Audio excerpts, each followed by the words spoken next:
So since it's Disney week, I wanted to talk about a lot of the Disney Renaissance movies just because those are the more mainstream ones. Uh, this one gets a lot of hate and it's often referred to as a low point for the Renaissance era. There are a few reasons why I get that, but I don't think it deserves to be hated. We're going to talk about the Hunchback of Notre Dame, and it's not the 1931 original kind of universal monster. I think it was 1931 anyway. Um, it's not the Universal Monster movie. Eventually, I might get to it just because I want to try and look into those more. Especially like Frankenstein, The Invisible Man, stuff like that. The true horror genre classics. But let's talk about this animated Disney musical. It's directed by Gary Trousdale and Kirk Weiss, back from Beauty and the Beast. Again, love how tight-knit the Disney group is, and there's some reoccurring actors here that are back from previous films that I actually ended up looking into and figured out why I recognize the names. So, this is from 1996, an animated musical drama starring Tom Hulce as Quasimodo, David Ogden Stiers, who was last seen in Beauty and the Beast as Cogsworth. He plays the Archdeacon. Demi Moore, who, if you follow my Instagram, we last saw in St. Elmo's Fire. One of those spur-of-the-moment watches I found on Pluto TV. 80s classic movie that I wanted to watch. And luckily I was able to watch that. She plays Jules in St. Elmo's Fire. But in this, she's Esmeralda. Jason Alexander as Hugo, who I feel... I can't specifically remember which movie it was, and I probably should have looked at it.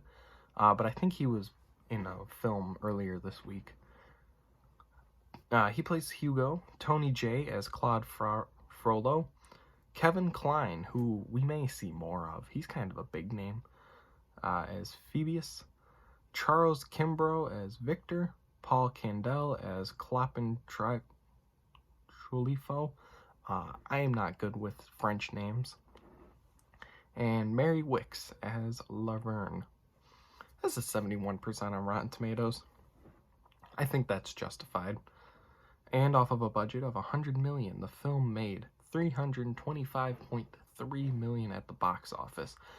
That's mostly the reason why this is regarded as a low point for the series. It didn't perform very well compared to some of the other films. And another reason I would say, and I'll talk about this quickly instead of when I was going to do it, is the animation quality feels off. If you look at, say, The Lion King or Beauty and the Beast or Aladdin, and then compare it to this, it's a jarring difference. You can see it. You feel that this feels more like a direct-to-video sequel than anything, and this movie got one, and it's worse. So I think that's mainly why it's regarded as, it's also kind of like the black sheep. Nobody ever talks about it. But then a few years ago, they released a bunch of stuff because of like the 20th anniversary. It was very confusing. So nobody really talks about it, but they want to talk about the 20th anniversary. It's like comparing apples and oranges at that point. It's like, well, do you actually like this movie? Are we actually going to talk about it, or are we going to avoid it?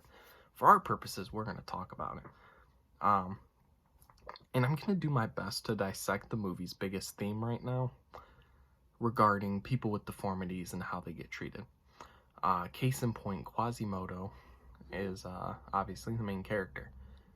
And if you know who he is, you know who he is. His face is kind of messed up. He's a hunchback. He's different.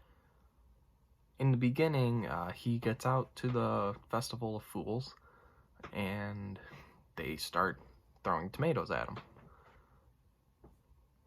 Well, Esmeralda has to ask the question, why should we judge him because it's different? The issue I have there is not the issue itself of the discussion. I think the discussion is great and it should be had. The issue I have is that themes like that kind of stuff, the deformities, the racism in Aladdin, the Stockholm Syndrome and bestiality and Beauty and the Beast. All of that stuff is undertext. It's all the stuff that we have to literally dig into. This movie just kind of throws it in your face, which is good. But I don't think at the time people were ready to talk about that. Nowadays, if you did it, I think there'd be more people you see willing to talk about it or willing to accept the fact that these things happen. But at the time, it just felt like they were a little ahead of their time, if that makes sense.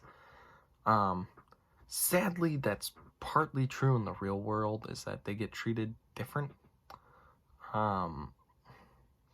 It's not true for most people in the real world, but it's still a sad reality.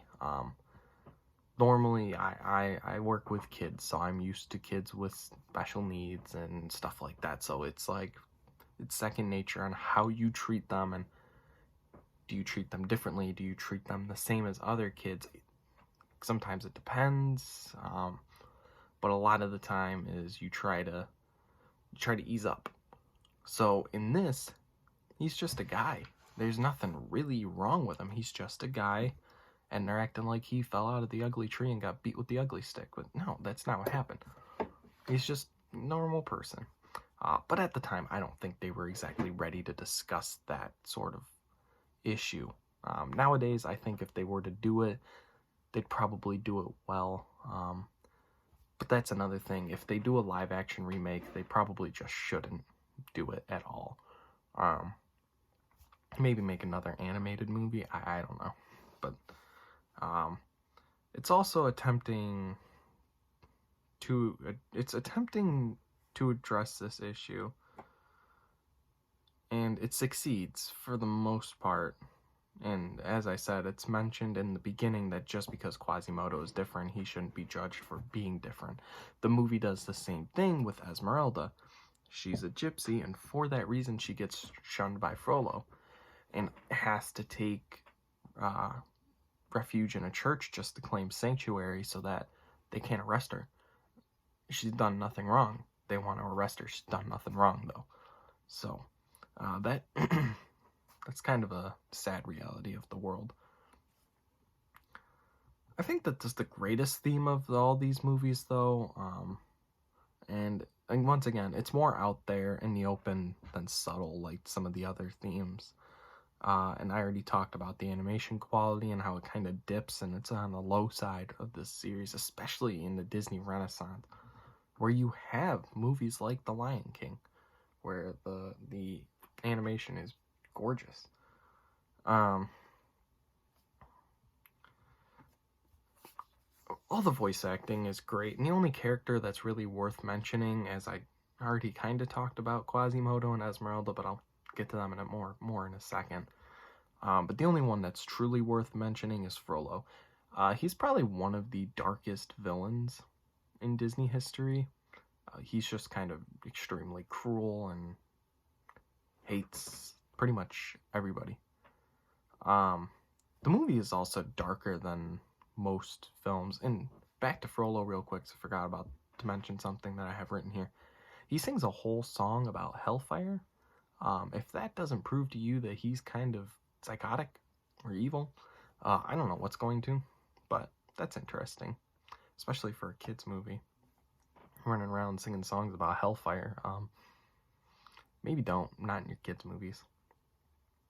But anyway, this is probably one of the most dark Disney movies, while at the same time, it's trying to be lighthearted, and I think it mostly succeeds, but it doesn't work well overall.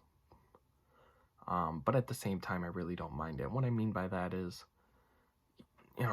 you've got these dark themes of, he wants to kill Esmeralda because she's a gypsy. He wants to hide Quasimodo away because he's different. That's dark. That's extremely dark, especially for a kid's movie. But then you've got moments of levity with the three gargoyles, and they're always joking around with Quasimodo and each other. And then you've got his budding romance with Esmeralda and her budding romance with Phoebus. It's just kind of pick a lane and go in it. When you're driving, you don't swerve. Well, most people don't swerve into the other lane and then swerve back and then decide they want to be in the other lane, so they go back and then decide to go back to their original lane. People don't do that. So if you're making a movie, you shouldn't do that. The movie moves at a nice pace overall, though, and has some good payoffs at the end with things that are set up. Frollo calls Quasimodo's mom. I forget the exact terminology used, but it was one of those, you can use it in a kid's movie, but most people wouldn't want you to use it in real life. So he gets all angry and ends up killing Frollo. My biggest issue with the film is that Quasimodo, while he's a compelling hero, he's kind of a boring character, and Esmeralda feels boring too, but again, she has nice moments mixed with Quasimodo and Phoebus. The only real thing I remember either character doing is the battle at the end with Frollo. It's another one of those situations where it's an entertaining action set piece, but it doesn't work too well. So there's kind of that issue. I like this movie more than some people do, but I have memories of watching this for the first time on Netflix years ago when Netflix had a bunch of Disney movies on there. It was like 2015, 2016, they had this on there. And then for a while, it was just like Hercules, Mulan, and Pocahontas. And now it's none of them because Disney Plus is a thing. I'm going to give this an 8 out of 10, and I still recommend you go watch it. Even if you're not a huge fan of any of those things I talked about, if you're going to get upset watching a guy with deformities get shunned by society, it's a kid's movie still, and it's still an entertaining watch. So I don't think letting moments like that affect you too much would be a good idea. Because this is, if you want to watch the Disney Renaissance movies, you still gotta watch this one. And even if it's regarded as a low point in the series, and I don't think that's really exactly fair to regard it as that, but people still do for whatever reason. So I want to talk about what my kind of plans are. So if you don't know, today is May 9th. May 9th is the 40th anniversary of Friday the 13th. But it's also Disney Week. And I had mentioned not breaking the Disney rule where I can only watch and review Disney movies. But here's the issue. This franchise right here turned into what it is because of that low-budget B-movie horror film. It churned out makeup and effects artist Tom Savini, and it churned out Kevin freaking Bacon. And if you don't know who Kevin Bacon is, go watch Footloose. Yeah, that Kevin Bacon got his, I believe it's his first role in Friday the 13th, 40 years ago today. It inspired just so many horror franchises, Sleepaway Camp, Slumber Party Massacre, stuff like that. Not Halloween. Halloween came first, which Halloween inspired this, but still. So I put a poll out on Instagram if you guys are interested in watching a review of that. I'm 100% down to do it, and might just go ahead and do it anyway. Then I'll have to go through and adjust my October schedule. So if you don't know, October I was doing the big 4 horror franchises. I was going to go Friday the 13th, Halloween, Nightmare on Elm Street, Child's Play / Chucky franchise. Friday the 13th will be super easy to adjust because I can just shift everything down and throw in part 9. And then do Jason X as a bonus, maybe. I was planning on doing part 9 as a bonus and Jason X as a bonus as well. But the big thing was I was just kind of sticking with kind of the main films of the franchise before they veer off. So it was going to be the first 8 Friday films, the first 6 Halloween films, plus the 2018 film. All 8 Nightmare on Elm Street movies that come in this little pack here. So no remake, even though I own it. And then all, I want to say it's like maybe 7 or 8 Chucky films. So you can look out for that. I might also watch Mulan at some point today and then review it later on tonight, just to have that out there. And finally, I picked up a few things while I was out and about. So, first thing last night, I picked up on digital Slumber Party Massacre 1 and 2. If you don't know what those are, I recommend them. They're weird horror films, kind of cheesy, kind of sleazy, but it's directed by all women and features a mostly female cast. So it's one of those groundbreaking horror franchises too.